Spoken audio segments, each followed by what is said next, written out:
All right. Welcome everybody to the Nordic webinar, module number 7. I'm Dimon Totsis, the Market Product Manager for DJO Nordic, and today we're going to be looking at the Achilles tendon rupture treatment. I hope you all can see the presentation and that you can hear me clear. Otherwise, just write in the chat. So just some housekeeping before we kick this off. I'm going to be placing everybody on mute throughout the session. Questions can be asked in the chat, and we'll cover them at the Q&A session at the end. And as mentioned, this will be recorded for you to review later and also share it with your colleagues that cannot attend today.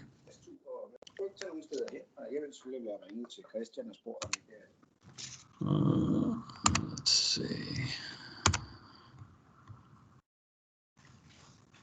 So yeah, I think everybody is on mute. Great. So let's kick this off. So the agenda for today, just briefly looking at the Achilles tendon, the epidemiology, going through the treatment options, rehabilitation protocols, looking at some current research, and also looking at a fitting video and some practical demonstration as well of our AirSelect walker before we finish off with the Q&A.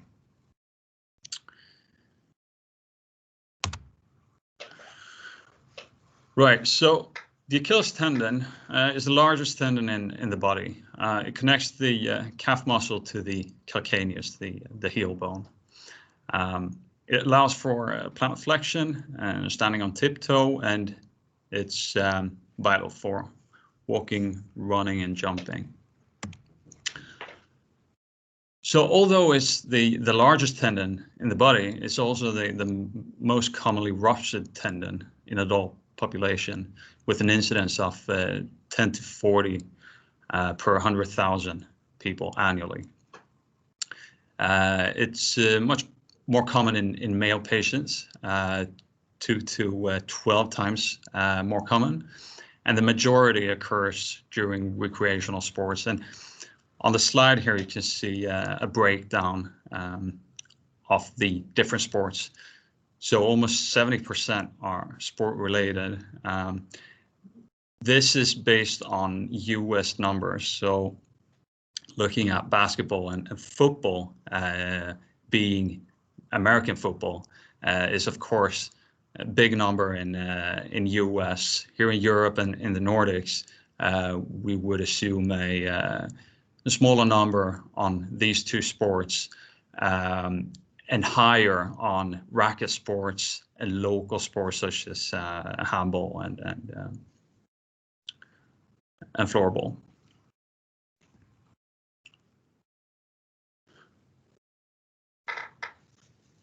So an Achilles tendon rupture patient has two treatment options. The first one being the surgical treatment, where it could either be an open technique or a mean-invasive technique, where you basically put the ruptured tendon together, sew it together,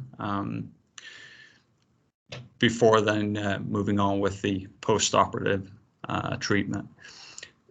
This treatment option is associated with complication risks such as wound infection, scar problems, nerve dysfunction.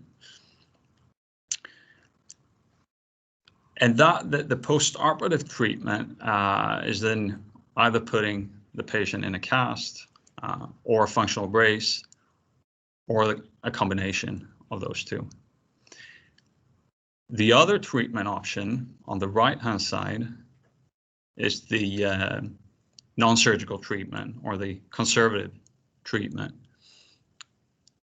where you put the patient in a cast or functional brace straight away, or a combination of the two. And this has historically been associated with, let's see, anyone else not seeing the presentation? Just got a comment here. No, I see it. Yep, perfect. So yeah, historically, this treatment option is associated with an increased re-rupture risk. And in the past, surgery has been recommended over conservative treatment and much more commonly used, despite the risks of complication, due to that increased re-rupture risk of the conservative treatment. But recent studies have shown favorable outcomes of conservative treatment using, let's see, accelerated functional rehabilitation, as it has reduced the re-rupture rates and improved functional outcome. So together with the lower risk of complications that conservative treatment has, it just became a popular and widely adopted option. Let's see. So the accelerated functional rehabilitation introduces weight-bearing and controlled exercise much earlier than the traditional rehabilitation protocol, and has made rehabilitation kind of an integral part of the treatment, both for conservative and let's see. Someone is taking control here.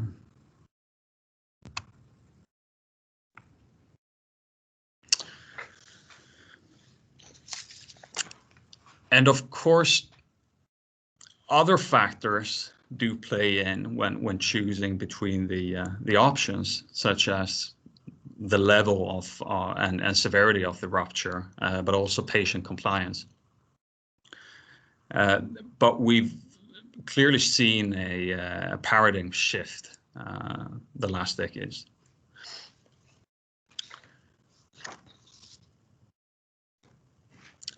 So with these findings, it has put a lot of focus on the development of an optimal rehabilitation strategy, and aggressive early rehabilitation is today advocated and widely used, and primarily to get the patients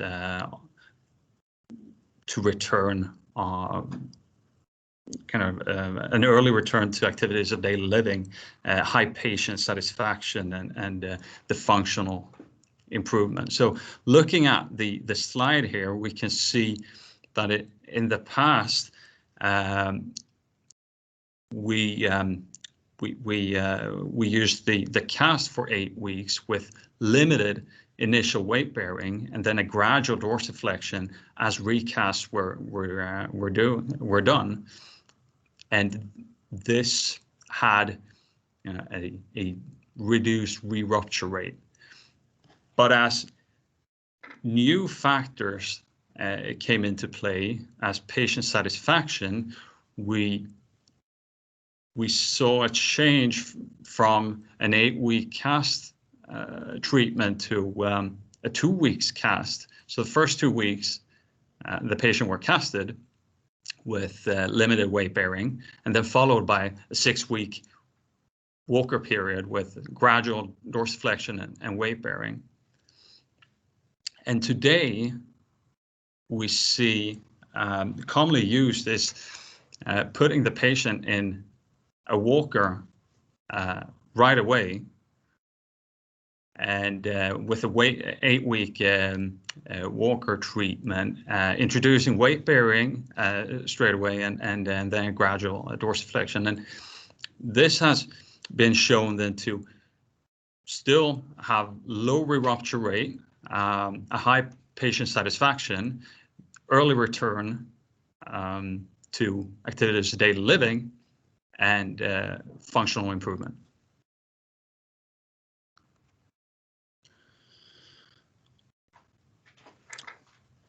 So this has, of course, been supporting the use of walkers, and we've seen a growing trend the last decades, especially the rigid walker with the wedges, where they can start weight bearing immediately and accelerate.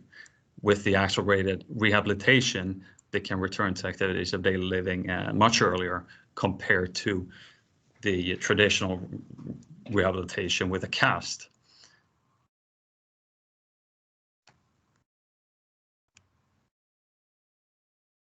But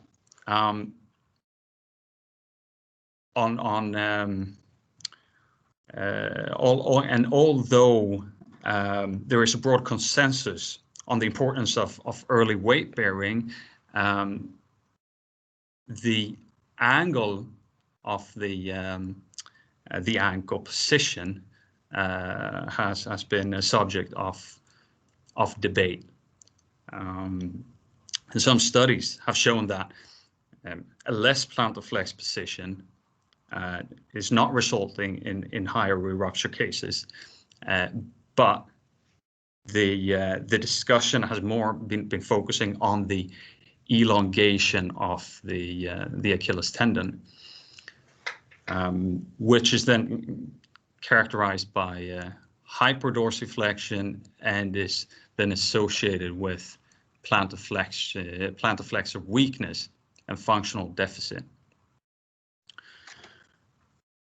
So with these findings in 2017, a study was published where they looked into the angle of the calcaneus and asked themselves if today's walkers are placing the foot in the required equinus angle. Based on these studies, one of our key opinion leaders and a well-known Danish orthopedic surgeon, Dr. Barfoot, who has done a lot of research on our walker boots, he continued to look at this elongation issue, and he compared a few different interventions. On the top left, we can see a neutral ankle, so a foot just placed flat, where we can see a posterior tilt of the calcaneus. Below that, we can see a foot placed in a rigid walker with 3 wedges with a plateau, where we see that the calcaneus tilt is more or less horizontal. On the upper right X-ray, we see a foot placed in a rigid walker with 3 wedges without a plateau, where we see a much a more anterior tilted calcaneus, and below that we can see a foot placed in a range of motion walker in 30 degrees of plantar flexion, which is also placing the calcaneus in an anteriorly tilted position. Now, Dr. Barfoot's argument is that An insufficient calcaneus tilt can lead to Achilles elongation, which can then result in poor physical outcome. And this is just this is still a area where the subject of a debate, but we still take it seriously as a market leader in the walker business. We still take it seriously, and as these discussions and studies are continuing, we have developed so we can offer both our wedges with a plateau, but also wedges with the plateau, to be able to offer kind of both interventions. But it also got us working on a next generation Achilles walker, just to keep our market leading position and also prepare us for the future. Now on the right hand side you see just a drawing here on our project where we're working on, but it's still early, and there are definitely some adaptations to the product.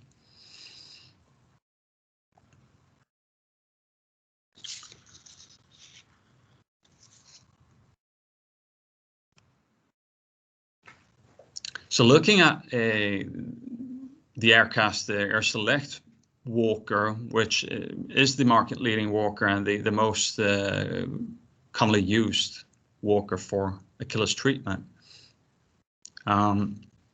we have several advantages which has been placing us in this position. So of course the Aircast legacy, first of all, which is around 3 decades of a strong brand. It's clinically proven, so we have a lot of data on our walker. We have it on our air cells, our duplex system, which is clinically shown that we can reduce the edema 3 times faster than a single air cell. It's also on the rocker sole, which is clinically proven to be offering a good gait pattern and reducing the risk of hyperextension in the knee. And of course our individually adjusted air cells, where depending on which model, you have either 3 or 4 air cells, just to make sure you get the best stability for the leg inside the walker boot. And then the integrated inflation system, which makes it really neat, because you have everything integrated. The low profile to minimize for hip imbalance and improper gait. The lightweight, one of the lightest walkers on the market, and then, as mentioned, the sufficient rocker sole and the shock absorbing sole. So for those who haven't been working with it, I'm just going to show a short fitting video, and then I'm going to be following up with a demonstration and some key points that I want to highlight for the Achilles patients.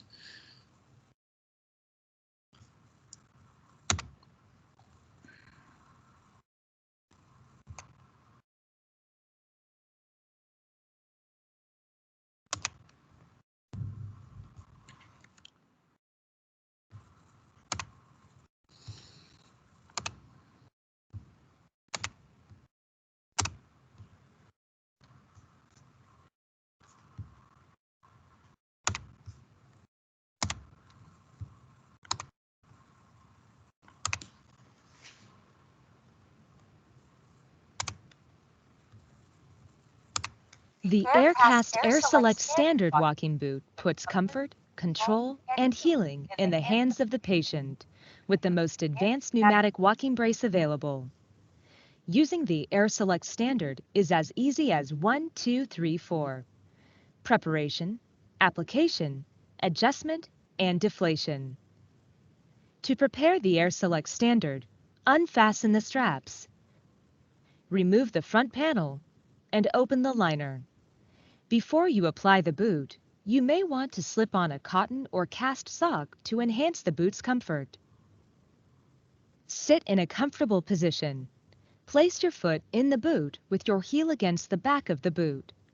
Wrap the liner around your foot, then your leg. Next, replace the front panel. Position the front panel so the Aircast logo is over the toes and the upper part of the panel is secured to the liner. To complete the application, secure the straps from the bottom of the boot to the top. Tighten the straps until the boot is snug yet comfortable. To adjust the Air Select Standard for a proper fit, you'll need to inflate the air cells. Begin on the injured side of your leg by locating the number on that side of the boot. To inflate each air cell, turn the selector on the right side of the boot to the appropriate number. Number 1 inflates the air cell on the right side, and number 2 inflates the air cell on the left side. The lock position should be used once all air cells are inflated. This prevents accidental deflation.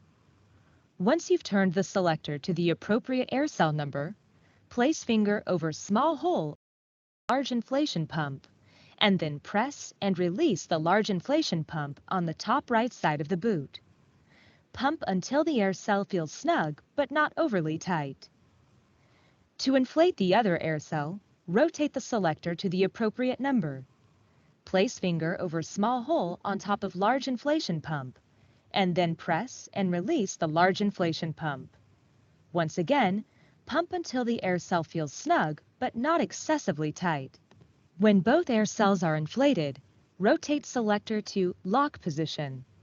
At high altitude, the air cells will expand beyond their optimal level. In this case, you can adjust the pressure by tightening or loosening the straps. If you overinflate the air cells, you'll need to deflate them. To deflate the air cells, turn the selector to the appropriate air cell number. Press and hold the small release button on the top right side of the boot until the pressure is comfortable. Keep in mind that higher pressure provides more support when you're walking, while lower pressure is usually more comfortable when you're sitting or reclining.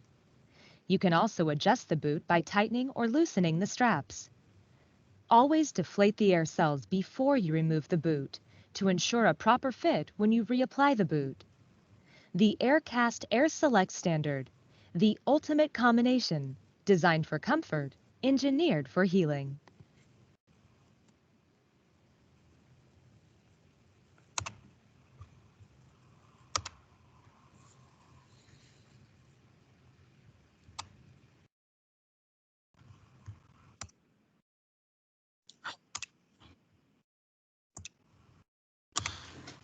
All right, let's just return quickly to the presentation.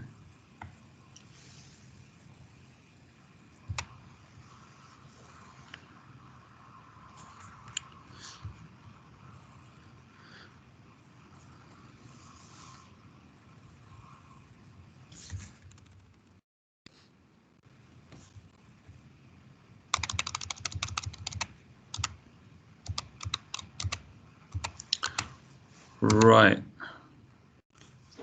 So to follow up with some points to highlight,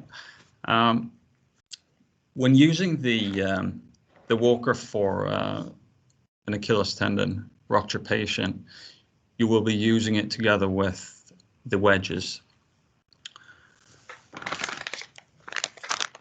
The wedges I'm going to be demonstrating today are the ones with the plateau. They are right and left specific. So first thing is the importance to use the right the correct side. It's stated on the package, but also you can kind of see it on the wedges where the long part of it should go through onto the big toe. You will only use 3 of the 5 wedges included. The reason why there are 5 is that you have the ability to choose different sizes for different sizes of the foot. So you can choose the 3 smallest ones for I would say small to medium size feet, the 3 middle ones for medium to large feet. Then you have the 3 largest ones for very large feet. Not that common to see the 3 large ones. The most common one is actually the 3 smallest, and that is just to make sure that the ball of the foot is placed flat, so in front of the wedges, to keep the right angle, which is critical. So if you would choose the wrong sizes, you'll have the risk of placing the ball of the foot onto the wedges, which then would affect the angle of the foot. When choosing the wedges, second thing is the placement of the wedges, which is also critical. The wedges are really hard, and that is because we don't want them to compress over time and change the angle of the foot. But they are also very uncomfortable to walk straight on. So in this case, it's important to place the wedges underneath the insert in the walker. So take out the insert of the walker, and here you can see that it's extra padded, just to provide that extra comfort for the patient. Place the wedges. You'll have the kind of stickers here. So important to stick the wedges on to keep them in place, and then place them at the back of the walker. Let's see. Whoa, nice. Once you have those in place, you can then add the insert. Just make sure to put it all the way back in the walker. So start off by just aligning it with the edge of the walker, and then you can just press it down, and it will go all the way back into the walker. So third point that I wanted to highlight is to be able to check how much you've inflated the air cells. Of course, the communication with the patient is number one and the most critical one. The patient should feel the contact with the air cell, but also for the clinician to have some sort of reference. You have the ability to palpate the air cell through the windows, and you will definitely feel as the air cell inflates, you will feel that through the windows here. So and you have that on both sides. And then also the information to the patient, and part of it is daily removal of the walker, and several times a day is important because it will get quite warm and hot, especially during summertime. And therefore, we recommend removing it 4 times a day, and in some cases, during summertime, even more than that. And finally, I want to highlight the accessories as well that we have. The hygiene cover, which is appreciated. It's a kind of a sock, a cover with anti-slip underneath it. So that is for the patient to wear indoors.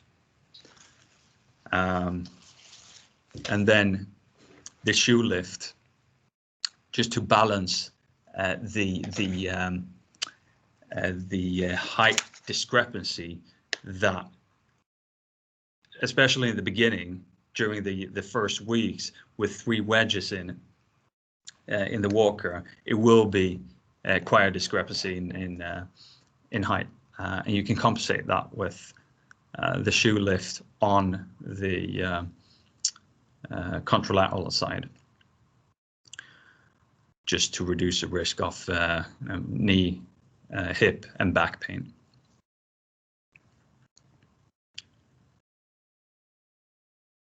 Okay.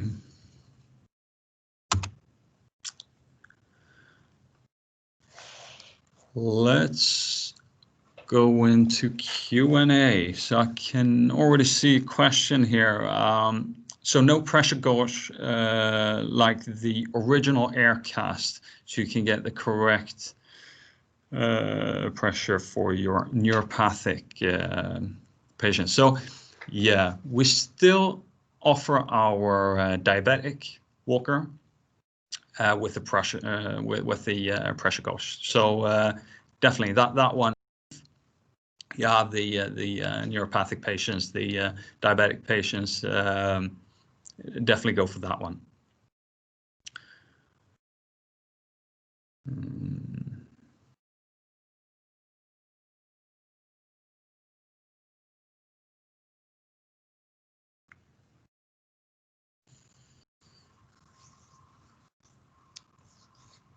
Let's see if we have any other questions. What I could add is the studies now that Dr. Barfoot is currently doing are also based on the differences we see within the Nordic countries, where we see some countries still operating a lot, and other countries really going for the conservative treatment, and it's just it's still not really a consensus where to go and which factors. And what he's looking for different measurements, different factors other than the traditional ones, such as re-rupture rates. He's looking at these elongation factors and others to try to find this golden standard in how to treat Achilles patients. Let's see. Any recommendations focusing? Let's see. Any recommendations?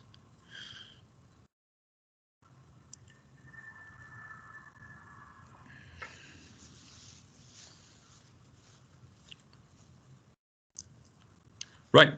Yeah. So we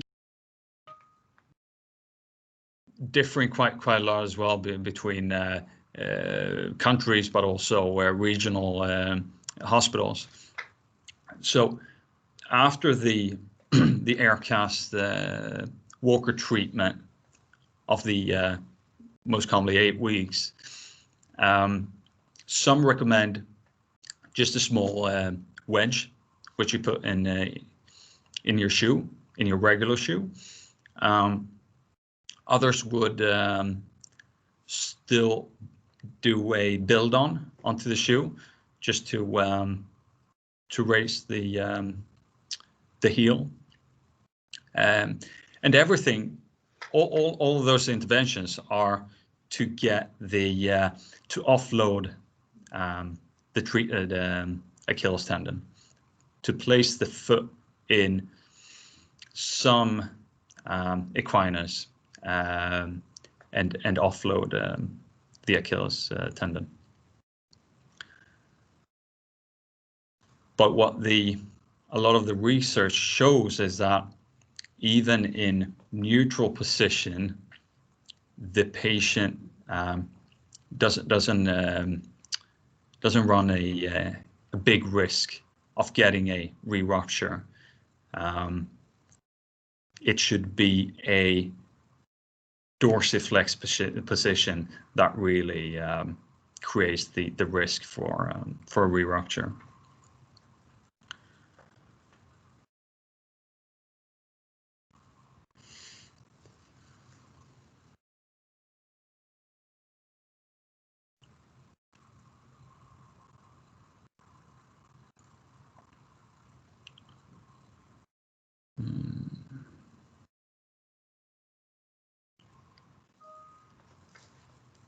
Let's see. Is he looking into controlled active mobilization in a 10-degree or more range when in walkers?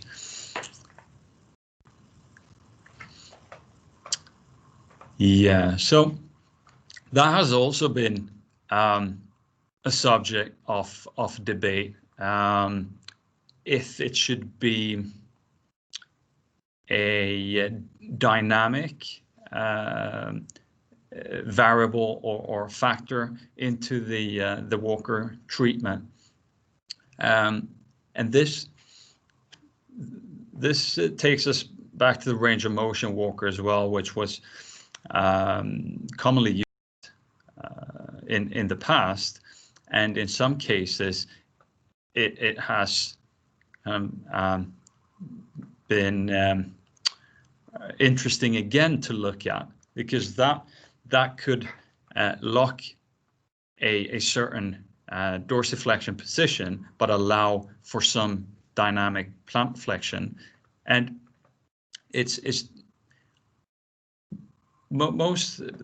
research agrees that that's a positive thing, but even more important is this kind of the aggressive functional rehabilitation that I was mentioning earlier, to get an early weight bearing and also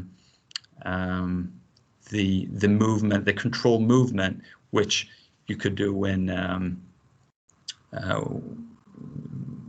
with a physio in an early stage. But just to answer your question there, if he's looking at it, I don't think Dr. Barfoot is looking at the dynamic mobilization at the current study. What is your advice removing the wedges? Yeah, so good question there. Definitely removing the wedges from below. So keeping the chosen and appropriate wedge towards the foot, the heel, throughout the entire treatment.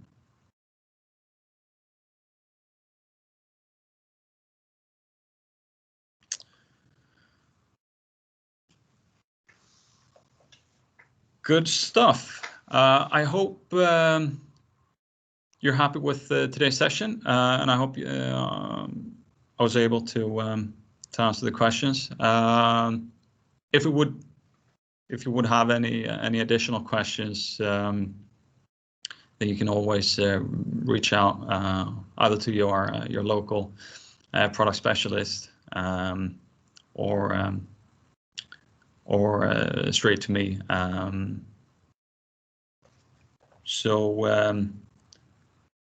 Again, I'm just reminding, we will be sending a link with the recorded video to you to review, but also share with your colleagues. And I hope to see you again in 2 weeks when we're going to be reviewing the patellofemoral orthoses. And that will be our last session of this Nordic webinar sessions in autumn. Thanks again, and have a nice afternoon. Bye.